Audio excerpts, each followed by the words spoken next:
大家好，我係國際調解院秘書長鄭若驊，好高興今日喺香港連世界100個香港一帶一路故事中同大家交流。國際調解院嘅宗旨同埋目標係推動以和平方式解決國際爭議，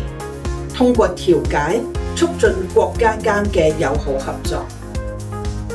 國際調解院致力於國際法治，尊重各國主權同埋領土完整平等，不干涉別國內政。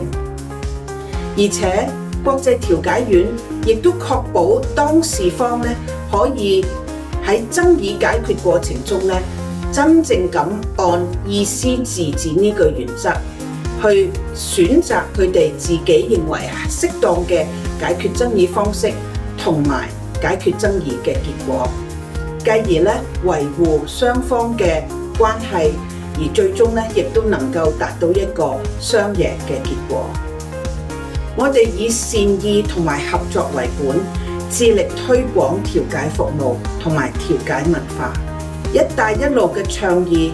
最重要嘅係一個共商、共建、共享嘅原則。呢一個原則同調解嘅理念係高度一致。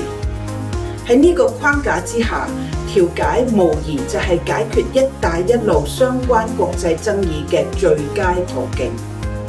國際調解院落戶喺香港，